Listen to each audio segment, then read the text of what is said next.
And just like magic, once you are done with all the steps, you have a yoke. Half of the calf. Wow! And it wasn't like rolling off the thong. People telling me, this is my favorite, keep this one. And I was like, no. They are so pretty. But it's actually exactly the size of my butt.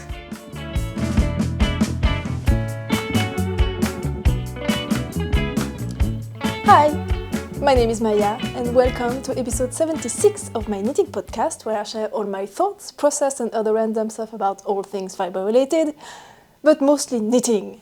Today is the 20th of May 2026 and I'm coming to you from the French-speaking part of Switzerland where I live with my gecko.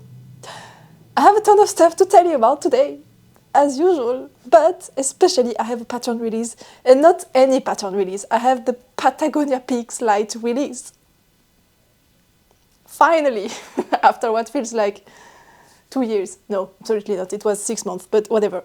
So I have a pattern release, I have one finished object, and I have 2 works in progress. And I went to a fiber festival last week, and it was awesome, and I'm gonna have so many things to tell you about regarding that, and a few acquisitions that are not yarn, because I'm gonna keep the yarn acquisitions for the stash update video, which is gonna be,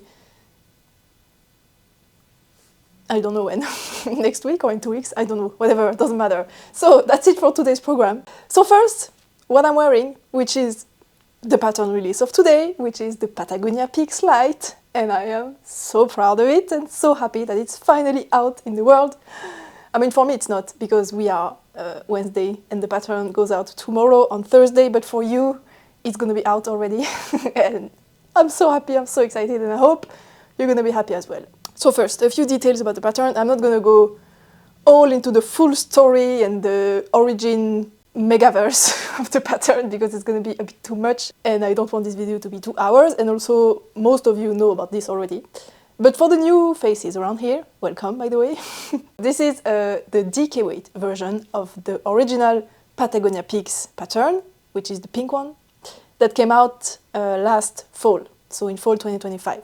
And this original version in iron weight / bulky weight yarn uses heavyweight yarns, and it's pretty difficult actually to find like fluffy yarns or boucle yarns or whatever at this gauge. And it was what I wanted when I had the idea of this sweater. So I used Knit Picks Bubbly Boucle Held Double, which is a sport weight. So when you hold it double, you get like an iron weight, but it's boucle, so it kind of fills up the spaces. So it's really like a bulky weight yarn in the end, but whatever. So it's a pretty heavy yarn, and it's a bit difficult to find substitute for that, so I had to set up like a whole list, like a sheet with the yarn substitute options, because I was getting questions all the time. And I was always asked if the specific DK boucle base that a lot of hand dyers have could work for this original Patagonia Peaks. And it doesn't, because it's too thin to hold it single, and it's too thick to hold it double. Which was a shame, because it's like the most readily available boucle, I would say, the one that everyone that shops from hand dyers kind of wants to try out. And it was kind of a shame that it didn't work for this particular sweater, which is perfect for boucle. That's what it was designed for. So I decided to go with a lighter version of the pattern. And my first idea was to release both versions at the same time, which is what I usually do. I have a few patterns that have 2 gauges. Usually it's fingering and DK, because I have a strong opinion about designers that put out a whole new pattern when they just change the gauge. And regrading a pattern when you just change the gauge is not that complicated. But I quickly realized that for this one, the Patagonia Peaks, it was actually super complicated, because the construction is very peculiar. It's something you have probably never seen before, and it's kind of difficult to grade. I wouldn't say it's difficult to do, it's just unusual and new. It's not difficult, but to grade, it's a nightmare. And since there is color work on the body, on the sleeves and on the body, this here, where you have the underarm shaping, is charted for all the sizes. So there is a chart for every size.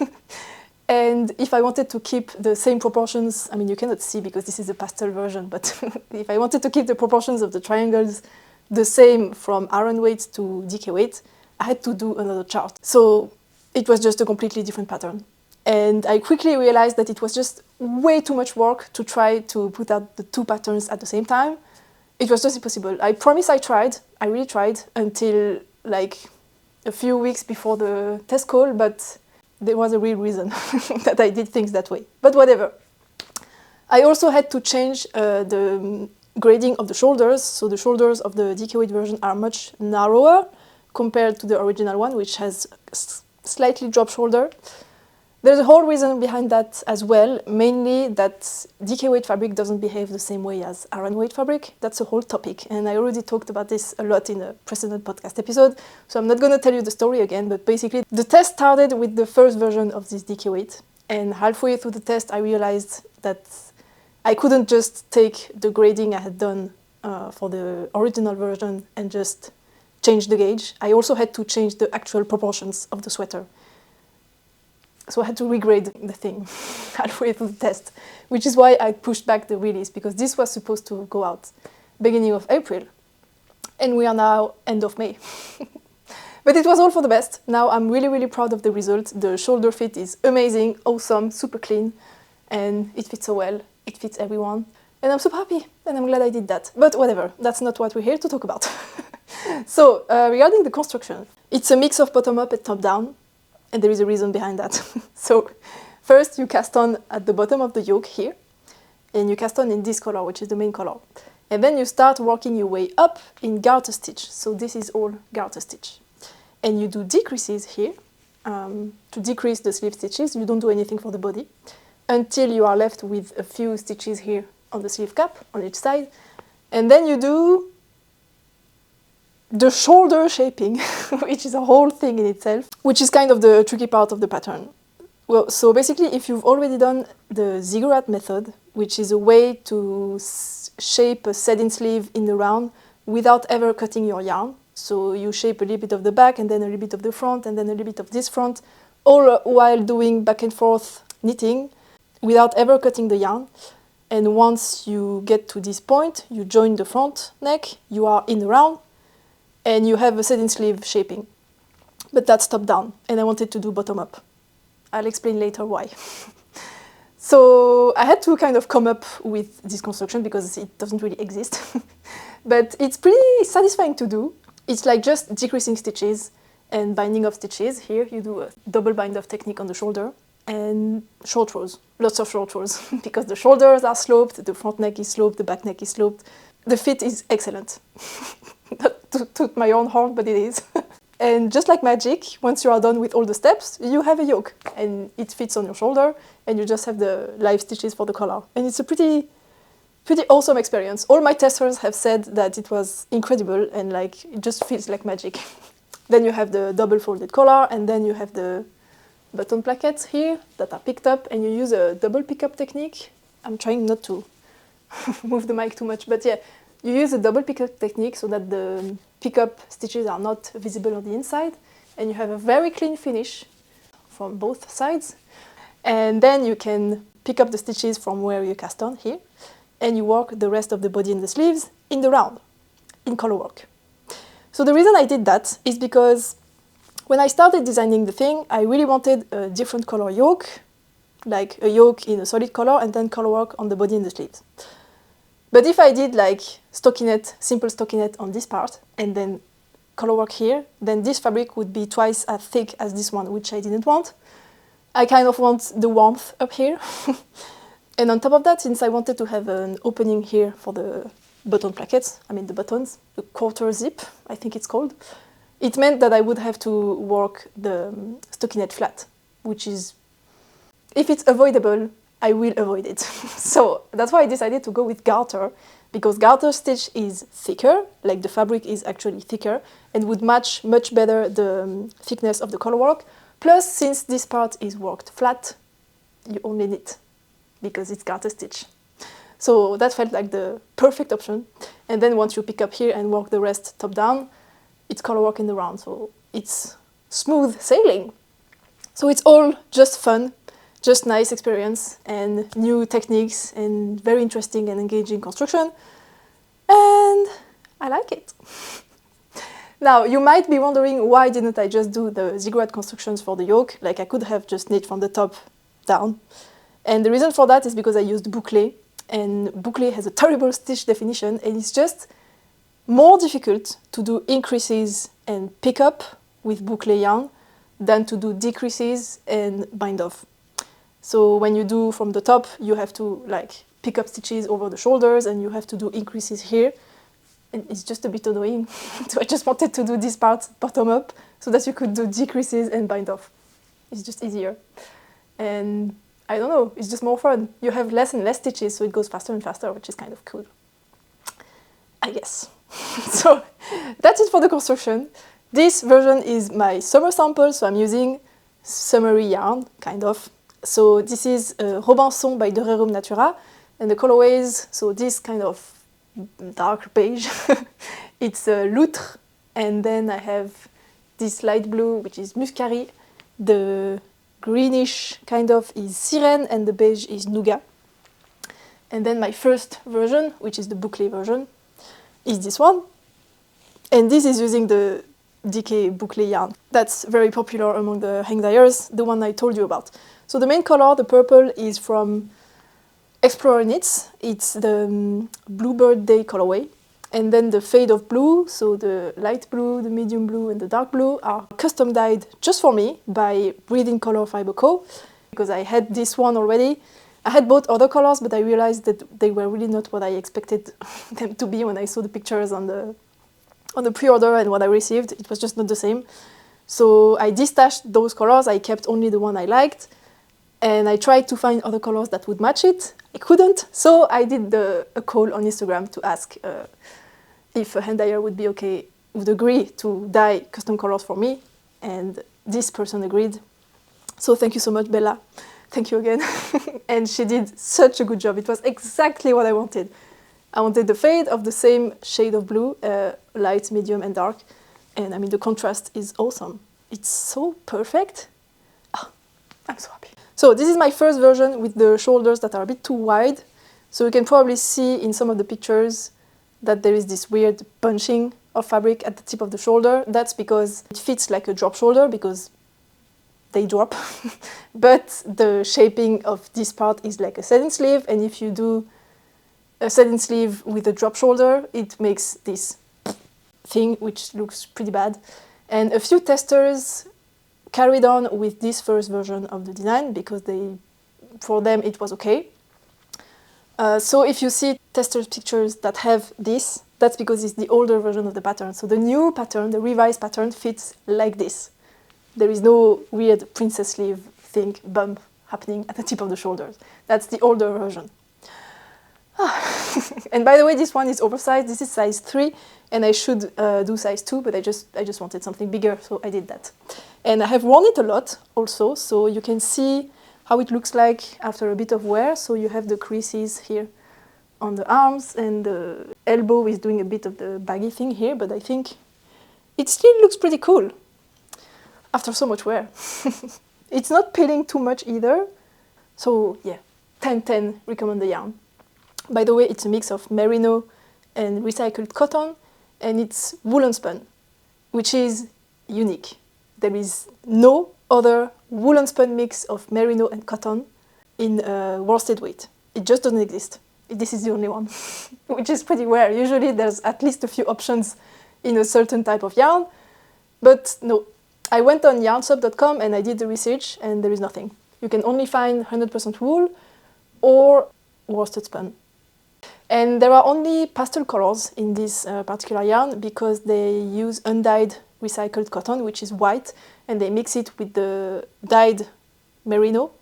So you get pastel colors because the cotton is white, which was perfect for me because I wanted this to be a summer garment, a summer sweater anyway, so I wanted the summer palette with the pastels. I'm so hot. Like, this is a summer version, but it's still a sweater in wool. So it's really hot. I'm probably going to take it off at some point. But first, I want to tell you that you can get the pattern for 15% off with the code Patagucci until this Sunday, so Sunday the 24th of May 2026, end of day Central Europe time. And the code is valid on Ravelry and Payhip. And it also works on the original version of the pattern. So you can get either, whichever you prefer. You can get it for 15% off with the code Patagonia. And that's it for this one, I think. So thank you so much for your patience. I'm so happy it's finally out because I have been working on it for so long because of the whole regrading and the second version and all of that.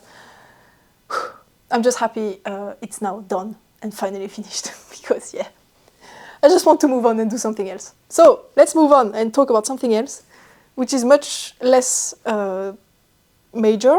No, how do you say that? Big? Whatever. It's a pair of socks. So I finished this pair of socks. It's a random... They look very silly. It's just a random, like, ribbed socks. I think it's 2x1 rib, and there is no rib on the bottom of the foot. And they are extra, extra long because I wanted to be able to, like, fold them down to really far away so that it would cover my ankle. And I did that because those are thought out to be sleeping socks, but not any sleeping socks. Sleeping socks for the van. Because Mr. Tinks and I mean, we have a van, he has a van, and I kind of adopted it. So it's my van now. And it's a really old van, and there is kind of no heating. I mean, it doesn't work anymore, and it kind of never works anyway. So it's just super cold at night. And my feet are super cold, and I want something to warm up my feet. And I have DK weight socks, but they are all normal height, and I can't fold them down. And they are superwash also. So it's not like the warmest ever. So I wanted the warmest pair of socks ever. So I did this. So what I did to make them the warmest ever is that I used non-superwash wool. I used a pretty big gauge so that the yarn wouldn't be too squished. I used 3.75 millimeters, which is US 5. And this is Knitting for Olive Heavy Merino. So it's like a heavy DK / worsted weight yarn. And I did them bigger than I would usually want because I like my socks to be very snug, and those are, I would say, almost zero ease. They are almost the size of my feet. So I'm just gonna put one on top of my sock.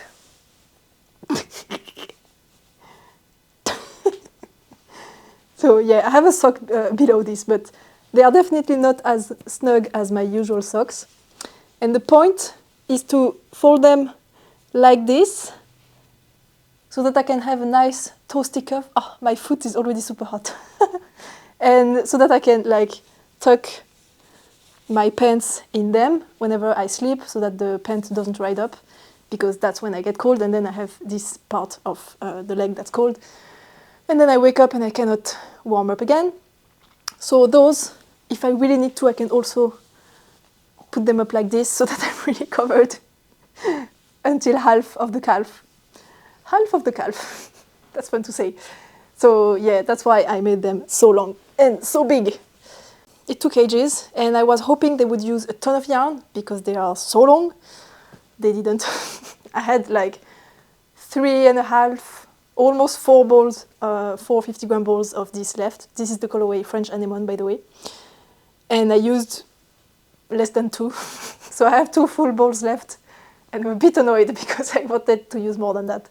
Anyway, that's it for the ribbed socks. So now we can talk. First, I'm gonna undress because I'm too hot. I'm glad you can see how much I'm sweating because I'm sweating so bad right now. Whatever, TMA.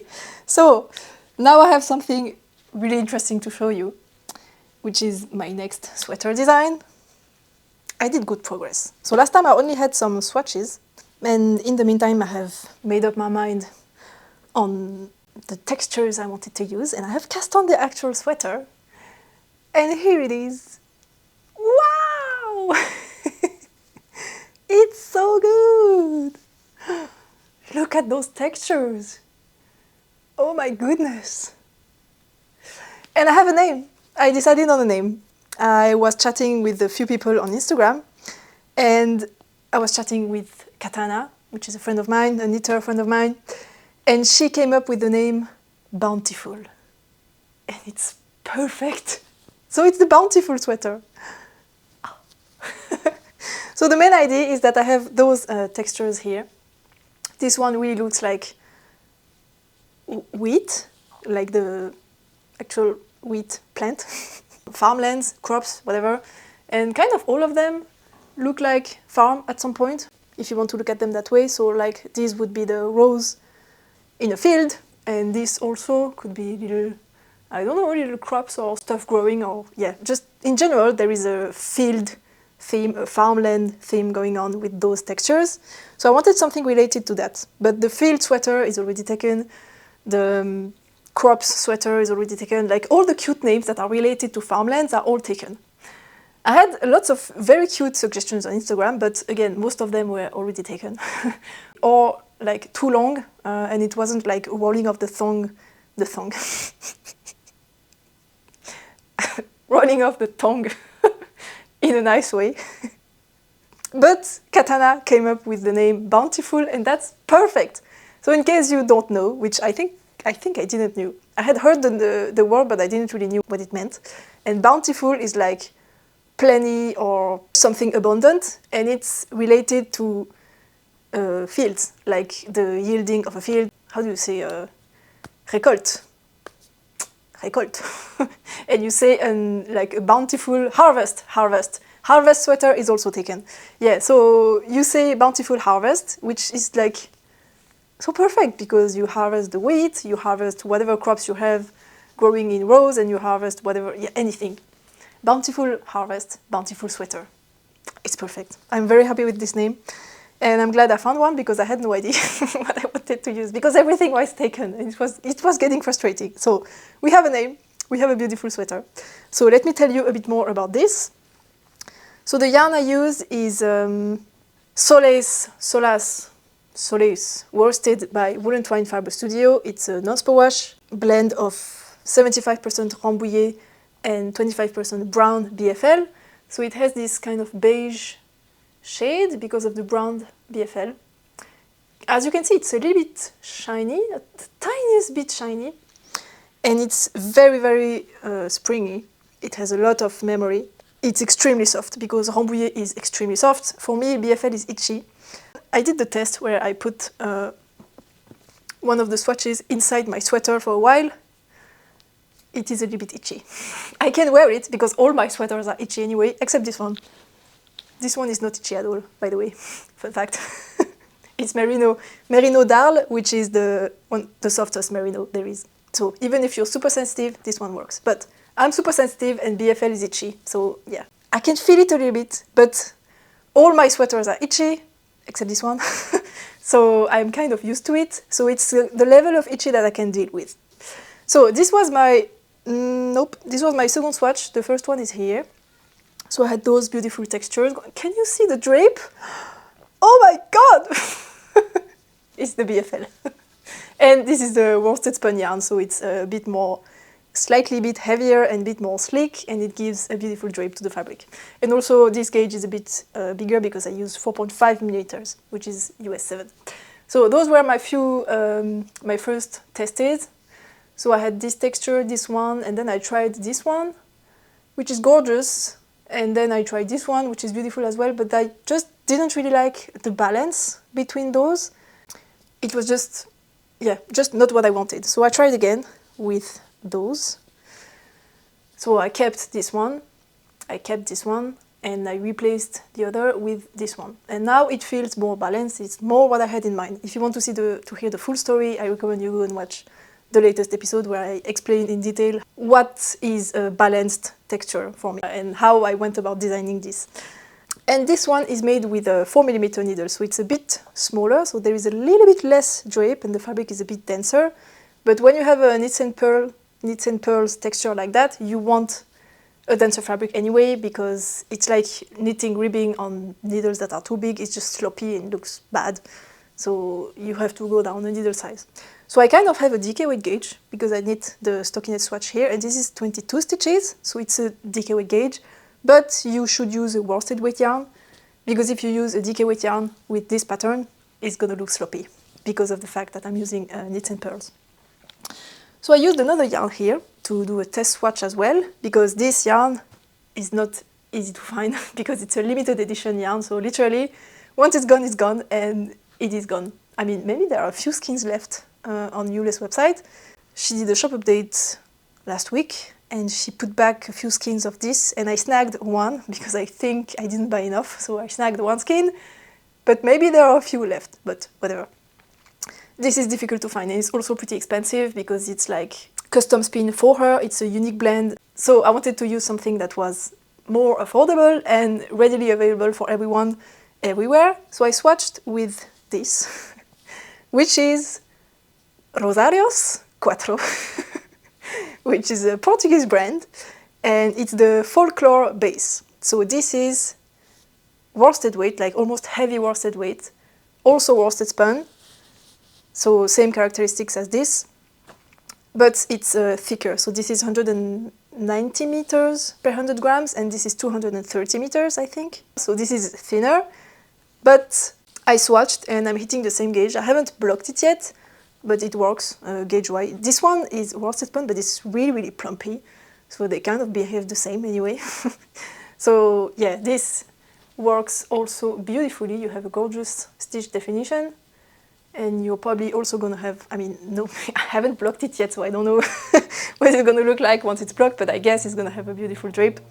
Yeah, and this is much cheaper. I wouldn't say it's cheap, it's like middle range, like bottom of middle range of the price, I would say, and much easier to find. So yeah, that's gonna be the alternative. Battery change. I wanted also to talk again about this particular texture here in the middle, which was the one that you guys liked the most. Like I received messages from people telling me, this is my favorite, keep this one. And I was like, no, I'm gonna take it out because I really like it as well. And I think I'm gonna use it as the star of the show of another sweater that's gonna come out in 2027. So don't be disappointed. I took it out only to make it shine better in the future. But I'm not forgetting about this one. Do not worry. Yeah, and something else I wanted to mention is that this neckline looks really huge. It's normal.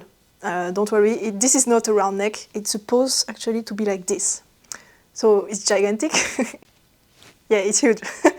It's gonna be a high collar, like this one, because I really like those. I'm just obsessed. It's just my thing in the moment. So it's gonna be a high collar like this, and instead of having the thin button placket here in the middle, it's gonna like come out like so, with a triangular shape, so that it's gonna be a bit more, I don't know, it's just a different vibe. I just wanted to try something different, but still have a high collar. So that's the plan. And it's gonna be in, I think, in one by one ribbing. I'm so excited, I can't wait. Something I'm doing with this sweater for the first time is that I'm gonna use a grader. So I usually grade all my garments myself, and it's no small feat because my garments are always pretty complicated. But for this one, I won't have the time because I have a secret project that I need to get going on, and I just can't work on two things at the same time. I mean, I am working on two things at the same time, more like three, but I can't work on 5 things at the same time. So I have to, like, how do you say, delegate some tasks to someone else. So I'm gonna pay a grader to grade this one. And it's also gonna be super complicated because the pattern is almost completely written out, and it's really, really, really challenging because you need the shoulder shaping to fit into the height of this motif, and then you need the underarm shaping to start in this motif and not in this one, without having the armhole that gets too big. And there is also the shaping here on the front. And this is a 6-stitch repeat, so if you don't have a full repeat, then the instructions are different for everyone, so it's a mess. And then you also have the short rows on the sleeve, because there is a little sleeve cap here, as you can probably tell. And this is also a challenge, because depending on the number of stitches you have, then the short rows don't fall at the same part of the motif, so the instructions are different. Yeah, so I'm glad I have a grader for this one because it would be a total mess. Hopefully she can make it work. I haven't sent it out to her yet, and we'll see if I like the experience or not. Maybe I will do it again in the future. We shall see. All right, the last work in progress I have to tell you about is... Work in progress is a bit of a stretch because I only have this. I just cast it on yesterday, and I didn't make a lot of progress. There is no way you can guess what this is. But I can also tell you about the yarn because it's kind of an acquisition, because I received this last week. So this is Pure Silk by Knitting for Olive, and I have those 3 colors. They are so pretty. So this is Plum, this is Hosty Donny, Dusty Honey. Why do I do that all the time? And this is Pea Shoots. So if you know something about me, is that I really love purple and green together. Like, I'm really obsessed with it. And I wanted to use 3 colors, and I know gold goes well with purple, and those 2 also kind of goes well together. That's really not my vibe, but it's okay because there is the purple. So those 3 are super cute. I really like them. So what I wanted to do with them is to cast on a plume top, but into a dress. So the plume top is this design. It's a halter style top with the vertical columns of lace. It's really cute. And I just realized yesterday that it goes perfectly with the trendy pointelle girl lace trend thing that is going on right now. And I didn't do it on purpose at all. I didn't realize it at all because I had this idea in mind since last summer, but I didn't have the time to make it happen last summer. So I was like, I'm gonna do it this year. So I cast on at the end of the spring, and suddenly pointelle lace is everywhere. And I'm like, hey, perfect. So I would say this is my take on the pointelle girl summer thing. And I wanted to make a dress too. So I did this swatch because obviously I wanted to do stripes, which is why I had 3 colors. So this is the different striping sequence I tried. Oh, it's gonna be so good. So on the top here I have 1 row of yellow and then 4 rows of green, then 1 row of yellow again. Then I have 12 rows of purple, and then here there is 4 rows of green, 2 rows of yellow, 4 rows of green, and here 2 rows of green, 2 rows of yellow, 2 rows of green. I really don't like this one, which is odd because if I hadn't swatched, I would have gone with this option because in my head it was the one that would work the best. I just don't like it. I think it's unbalanced. I find there's a bit too much green. I would need much thicker purple stripes, which I don't want. So yeah, it's just not looking balanced in my eyes. If you like it, then do it, please. But it's not what I had in mind. So it's between this one and this one. And I can't make up my mind. I have a very small preference for this one because the purple and the gold contrast with each other really, really well. So it's looking more like striking, a bit more graphic. So the motif is just coming out a bit more. And this one is a bit more subdued. You almost cannot tell there is a middle color in the green. So you can see there's something that's happening, but it's not that obvious. But yeah, you can still see there are multiple colors, but it's just a bit less in your face. And I like both. I really don't know. I really don't know what I should do. So if you have an opinion, don't hesitate to tell me. I did a poll on Instagram, and for now it's overwhelmingly in favor of the top one. I mean, overwhelmingly, it's in favor of the top one. I'm just gonna check.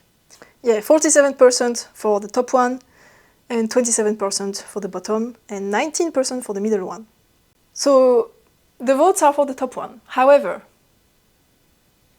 it's the most annoying one to knit. At least when you knit flat. When you knit in a round, it's different. But when you knit it flat, you have to do 1 round, 1 row in yellow, leave the yarn here, join the green here, knit 4 rows in green, so leave the green here hanging out, and then you catch again the yellow that's still on this side, and you do the return row.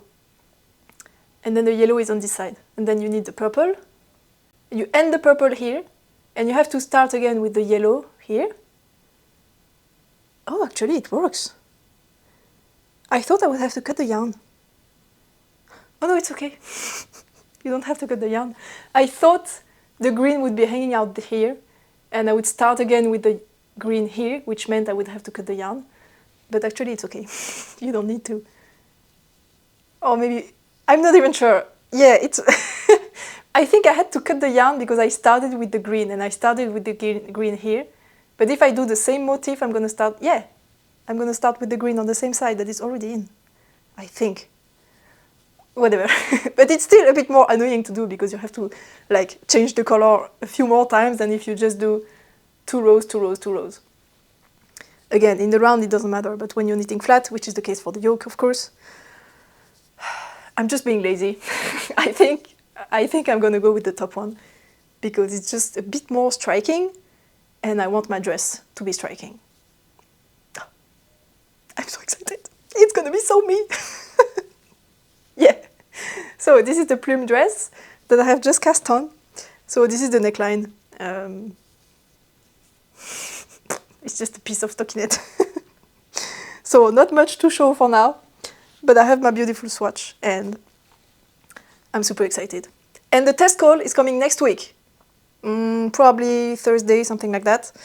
I just have to add the information about the dress version because for now it's just a top. So I'm just gonna, mostly also for the yarn estimates. If anyone wants to test the dress, which I'm not sure you would because it would take ages. I mean, I know some of you have zero chill and can knit very fast, but yeah, maybe knitting a dress in light fingering weight would be a bit extreme. I don't know. But just in case, I want to add the information for the dress version in the pattern before the test call. And I would also like to add bust darts, which is going to be really challenging because of the thing happening. But I'm going to try to make it happen because bust darts are important. So yeah, that's it for the plume dress slash top slash work in progress slash swatch. And that's it for the knitting. So I can tell you about the YARNY festival that happened last week. It was awesome. It was so incredible. It's called the Woolstock Léman and it's happening in France, but the side of Switzerland that's next to France speaks French, which is why I speak French. The rest of the country speaks Swiss German, which is not exactly the same as German. But we, in the French-speaking part of Switzerland, we speak the same French as France. Whatever. And one of the limits between France and Switzerland is the Léman Lake, which is a huge lake. I think, if I'm not mistaken, it's the second biggest lake of Europe. I'm not 100% sure, but I think it is. And you may have seen, if you follow me for a while, you will probably have seen pictures of the lake, the mountains. The view is absolutely gorgeous. The view on France is gorgeous, but the view from France on Switzerland is not that beautiful because we don't have the Alps on this side. I mean, we have, but not here. They are just a bit further away. Whatever. And the festival was happening on the other side of the Léman Lake, which is why it's called the Woolstock Léman, because it's just next to the lake, but on the French side. Which meant that the vendors at the festival were from France and not from Switzerland. And I have only been to Swiss YARNY festivals, so I only know, mostly know about Swiss vendors, because for people from other countries, it's just a bit difficult to go in with their stock because of the import tariffs and stuff like that. So yeah, it's just a bit difficult, especially for France, if I'm not mistaken, because there are pretty often people from Germany. So maybe it's a bit easier from Germany, whatever. I don't know a lot of vendors, yarn dyers and producers from France. I mean, I haven't seen them because it's difficult for them to get to the Swiss festivals. So I was hesitant to go to the Woolstock because it's actually closer to me than the Swiss Yarn Festival, even though it's in France, but I live next to France, so it's just closer for me. So I was like, maybe I can go so that I can see new vendors, but I have been already to the Swiss Yarn Festival at the end of March, which was a couple of months ago, so I was like, I'm kind of set on festivals for now. But then Estelle from Calamity Knits, she reached out on Instagram and she was like, hey, are you going to Woolstock? And I was like, I don't know, why? And she said we could maybe meet up there to finally meet, because we've known each other like via social media and YouTube for a while now. She has tested the muscle tank pattern for me last year, and we have never met. So she suggested that, and I was like, yeah, that would be super cool. So I'm gonna try to organize something to be there, maybe on Saturday. But I wasn't 100% sure because it's still kind of far and I still had other things. So yeah, I wasn't 100% sure. But it grew on my mind. And then she published a picture of the skitter skirt that she has knit, so it's my pattern, and she did exactly the same skirt as me, so she used the same yarn, she did the same sizing, same everything, it's the same skirt as mine. And I was like, oh, it would be so cool if we would be matching together at the festival with the same skirt. So it kind of pushed me in the direction to come, just to be matchy-matchy with her, and also to meet her, of course, and to see the French vendors. But yeah, time passed, and when I finally decided, okay, I'm gonna come, and I confirmed that to her, and I checked the weather forecast, and it was horrible, like it was gonna rain the whole weekend. I mean, on Saturday, the day where we were planning to go. So I was like, are you sure you want to put the skirt if it's going to be like 5 degrees and raining? And she was like, yeah, I'm pretty sure we can. So I was, okay, let's do that. We're just going to put on tights and merrily go our way with the skirts.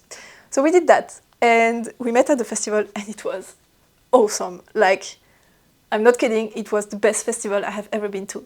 It was better than the Swissian festival. It was better than the My Swiss My. And the Swissian festival is big.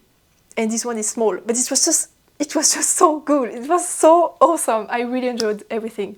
Maybe also because there was Estelle and we got along so well. Like, we had so much fun. We had a blast. It was amazing. Which we kind of knew because, I mean, I know her through her videos and I can kind of tell she's the kind of person I would get along well. Same for her with my videos. So there was no surprise, but still, it was amazing. So we met at the festival, and the funny thing is that when I see her in the videos, she just gives tall girl energy. I don't know how to say it. She just looks super tall. She's like lean and thin, and I don't know. I just thought she was super tall, at least taller than me. I'm like average, but maybe the tall range of average. I'm really average. I'm not tall, but I'm not small by any means. So when we met at the festival, I was like, girl, you're super small. She's like 10 centimeters smaller than me. I was shocked. I was sure she would be taller. And she was like, hey, it's really weird to hear you speak French. Because she only watches, like, she knows me through my videos, and I speak in English, but obviously my mother tongue is French, so I was talking in French with her, and she had never heard me speaking French. So I guess it was weird for both of us. But yeah, whatever. We forgot about that pretty quickly, and we just had an amazing day together. And one thing is that Estelle, she's a superstar, actually, in the knitting community, in the French knitting community, because I speak in English, and a lot of people in France and in Switzerland, actually, don't speak English. So I'm kind of more known in the US and in Germany, weirdly enough. So people in France and around here, they don't really know who I am. So it was actually hilarious. Because we were stopped every 5 minutes by someone who was telling Estelle, oh, I love your videos, I love what you do on Instagram, it's amazing, la la la. And I was just next to her like, hey, I'm an influencer too, but nobody knew me. And at some point, they were always complimenting her outfit, and since we had matching skirts, they were complimenting like our outfit in general. So Estelle went like, yeah, it's the skitter skirt pattern designed by Maya Tinks, which is her. So she was kind of introducing me to those people, and I could have done it myself, but I was just too shy. And it was like that all day long, like us meeting people because they wanted to talk to her, and then telling those people about me, who is like this designer that did the skitter skirt and the Patagonia Peaks that I was wearing as well. And it was just hilarious. At some point we were like, you're just my press agent, no? I should give you a raise for all the free publicity you do for me. Yeah, it was just so much fun. And a bit ridiculous that I'm so incapable of, like, not advocating in the sense that I need to advocate for anything, but just talking about my work to people in a context where they are actually interested in what I do, because they are knitters. There was a booth, because I arrived at the festival a bit before her, so I did a tour like of all the booths before, and there was one where I was talking with the ladies, and they did ask me about my skirt, but they asked about the yarn. They asked what was the yarn, if it worked well with the skirt, if it like stood out the test of time and wear, and like if I sit on it, if it would stretch out or anything like that. So we were talking about the skirt and about the yarn. So I told them, yeah, it's the Candide by Rerum Natura, it's good over time. But they never asked me who did the pattern and what was the name of the pattern. So I was like, why would I tell that? It's not the subject, we're talking about the yarn. So I didn't say anything. And a couple of hours later, we came back to this booth, but this time I was with Estelle. And of course, the ladies at the booth know her, so they were like, oh, Estelle, we love what you do, blah, blah, blah. And they saw she had the same skirt as me, so they also asked her, what is this skirt? And I was just next to her, and she said, oh, it's the skitter skirt by Maya. And the ladies look at me and were like, why didn't you tell us that? I was like, I don't know, you didn't ask. It was ridiculous. We had a good laugh. That's kind of me in a nutshell. I'm very shy, actually, which you cannot really tell who I am because I'm in front of a camera and I only show you what I want you to see because of the magic of editing. But I'm really shy in real life, and yeah, it was just amazing to have someone like Estelle with me, who also everyone knows her, so it's kind of a icebreaker to begin with because she's not a stranger to anyone. So yeah, we took pictures with people and she gave me a huge shout out and it was amazing. And also about the festival. I can talk to you a little bit about the festival too, not just about me. It was awesome mostly because it was almost exclusively booths that were producing their own product. The things that they were selling, they were produced by those actual people that we could see at the booth. There was, I think if I'm not mistaken, there was only one booth that was selling commercial yarns. Everything else, I think there was like 50 booths, something like that, all were producers, like artisans, makers, just people who did their own stuff, which gives so much more value to looking at what they do, talking with them, discovering how and why they do things that way.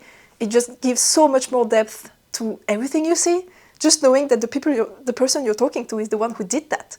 And they were like ceramicists, soap makers, weavers, sewists, all of those things, but there were a lot of hand dyers, of course, but also a lot of wool producers who have like their own flock of sheep, collect the wool, shear the sheep, and then have the wool spun at a factory, at a mill, and then dye the yarn and sell it. So it was like, how do you say that? Small impact production, like low impact, small scale factories. I don't know how you say that, but traceable products. You get what I mean. It was awesome to have such small producers doing everything themselves, and the quality of the yarn was insane. Like they had nothing to envy from industrial brands, and it wasn't even that expensive. The yarn was usually cheaper than like hand-dyed yarns. The most expensive was hand-dyed yarn, not the one produced from small flocks of sheep by some people who just have a small clip every year. Very impressed by that. And there were, of course, other things than sheep yarn. There was also mohair from Angora goats and also Angora rabbits. There was a lot of that. And there was even one big Angora rabbit there. I didn't dare to touch it because it's kind of scary, but he was huge. It was pretty fun to see. And I did buy a few things. So I didn't buy yarn. I received one skein and I bought some fibers. I couldn't pass it. It was so beautiful. But I'm going to talk about the yarn and the fiber in the stash update next week or in 2 weeks, I don't know. And I'm going to show you only the non-stash related acquisitions. So I have 3 of them, if I'm not mistaken, yeah. So the first one, oh my God, are those buttons. They are porcelain buttons. I mean, look. They are so gorgeous. Those have like flowers imprinted and such a beautiful deep dark grey color with kind of blue purpley shades. Gorgeous. And those are the beautiful buttons with the kind of blue glazing. Beautiful. And there were so many buttons at the booth. So many. It took like 20 minutes for me to choose. And the maker is Camelier, so it's Atelier Camelier. She has a website. They were kind of expensive, but also, it's so beautiful. Of course they're expensive. And believe it or not, I have 0 buttons in my stash. I have used everything. I have 0 buttons left, so my goal was to buy buttons. I literally went to the festival to buy buttons, and I found the best buttons ever. I'm so happy. So yeah, I wanted to buy more, but I don't have any project in mind, and I can always go on the website if I want to. So I was reasonable. So this is my first acquisition. The second one is this. It's a felted table mat, I think it's called, and it's needle felted. So it's like a big machine with a tabletop like that, and you have a big set of needles that are set like this, and they go up and down automatically, and then the person just feeds the wool inside the machine. So this is by Les Laines Feutrées de Mylène. So the name of the lady is Mylène, I guess. And she had so many awesome things at her booth, like bags, yoga mats, and actual butt pads. I don't know if that's how you call them in English, but in French it's coussin de randonnée. It's like a little cushion that you would take with you when you go on hike, so that you can sit down on rocks or on grass without having your butt wet or just dirty in general. And they roll up conveniently into a little tube, and you can just stuff them in your bag. And it's also one of the very random things I wanted to buy at the festival. I wasn't sure if I could find any, but I was like, oh, maybe if I can find a butt pad, a coussin de randonnée, it would be nice. And I found them, but they were a bit too big. And whenever I go like hiking or what, it's because I go climbing. And when you go climbing, you have all the climbing gear in the bag, which is super heavy and super like cumbersome. So you don't have a lot of space, and you really don't want to have a heavy bag. So I wanted something the more compact and small and lightweight as possible. So this is a table mat. So it's the one you're supposed to put your pots on to protect the table. But it's actually exactly the size of my butt. So I can like sit down on it, and it's the perfect size. The side of my butt doesn't touch the couch. So this is exactly what I needed. So I bought this as a butt pad. And it's super cute. It's kind of thick, but not too much. It's lightweight. And I'm so happy. I wasn't expecting to find that at the festival, but I did. Perfect. And the last thing I bought is this. So this is a soap that's encased in felted wool. So there is this technique where it's like soap felting with soap, whatever.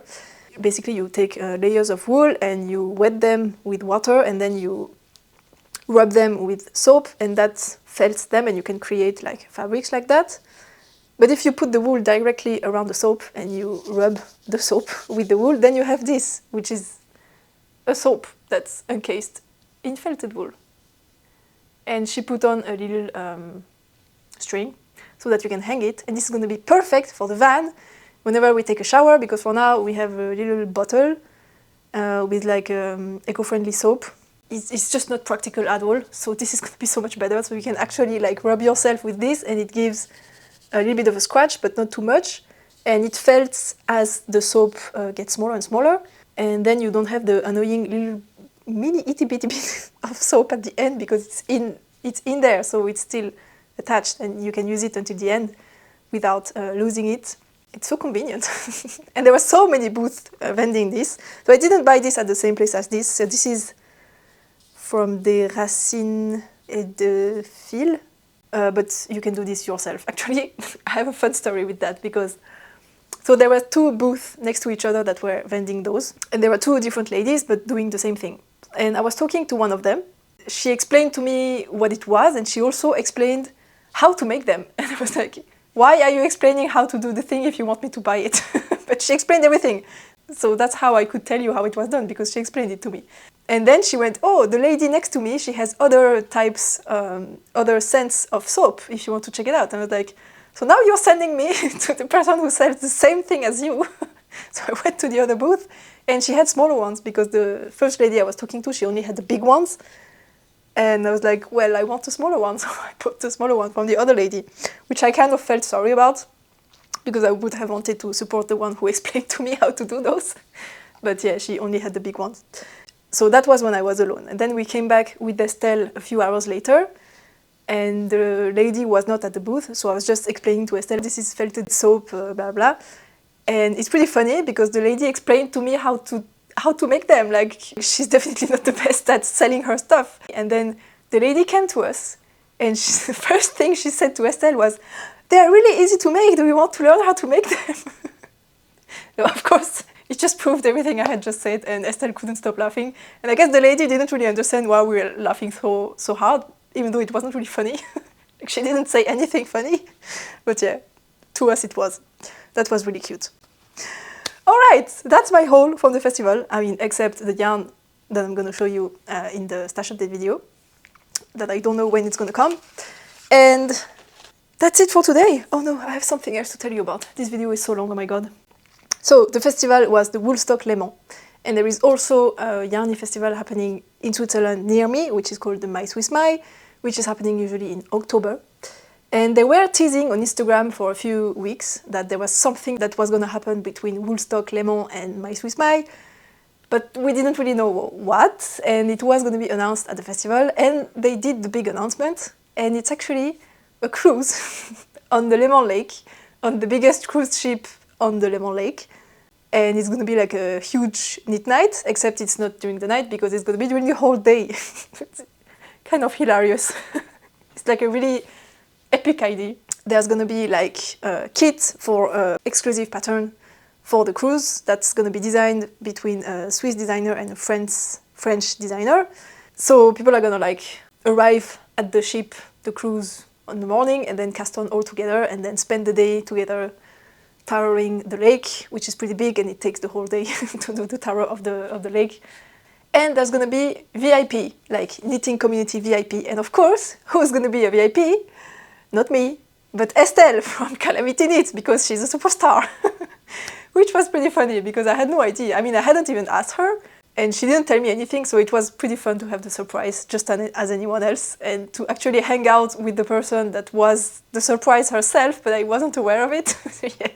And it's gonna happen in September and it's pretty expensive because it's a cruise. It's like the normal price of a cruise, of course, which is out of my budget because I don't have the budget to go on a cruise. But if you have and you are in the region, like near France or Switzerland, it's definitely going to be awesome. So I'm going to leave the link to Woolstock somewhere. You can go and check that out if you're interested. This time, that's it. Thank you so much for watching. Thank you for being here till the end. I now have something pretty stressful to do. Insider info if you made it until the end of the video. So tomorrow for me, but today for you, the Patagonia Peaks Lite gets released. But I realized this morning that the video tutorial for the shoulder shaping, so this whole part here that I told you was pretty complicated, there is a video tutorial taking you step by step through all the rows, all the steps of the whole thing. It's like a 40 minutes long video. It's like if you have ever done a Stephen West knit along, like the mystery knit along, like he does video where he takes you step by step through each row of the project, it's kind of the same. It's a very long and involved video with a lot of editing. And when I did the regrading of the pattern, I changed everything. And I did write down in my notes, like, update the video tutorial for the Patagonia Peaks. And I knew I had to do it, but I was like, oh, it's okay, it's not going to take too long. I just need to change a few numbers in the captions. Absolutely not, I have to refilm another tutorial. And I obviously have already finished my sample, so I had to cast on a big swatch, knit a few rows of the whole, all the stitches of the yoke, so that I could film a new tutorial. And as I said, it's a long video, so it takes time to knit, to film, and to edit. And I just realized that this morning. And now there is this podcast that's a lot longer than I wanted it to be. I'm a bit stressed out. So hopefully the pattern is out tomorrow. And maybe this video is going to come out on Friday. I don't know. Because I might not have the time to finish it by Thursday, but whatever. Insider info. So thank you so much for being here. Thank you for your support. I'm so happy. I'm so happy you're here. So I hope you enjoyed. I hope to see you again next time. I don't know what it's going to be. Maybe next week for the stash update. I'm not sure. We are, what, the 20? No, next week it's not going to be the stash update. So for a podcast, I don't know. I'm in the moment and I have no idea what's happening starting from next week. What I know is that there is the Plume Top test call next week, for sure. But video-wise, you will have to see. Subscribe if you don't want to miss out on any future content from me. And don't forget to use the code PATAGUCCI to get 50% off of the Patagonia Peaks Lite or just the Patagonia Peaks. Valid until Sunday, end of day. And that's it. Thank you for being here. Thank you for your comments. Thank you for your likes. Thank you for your support. I hope to see you again next time. Happy knitting. I love you.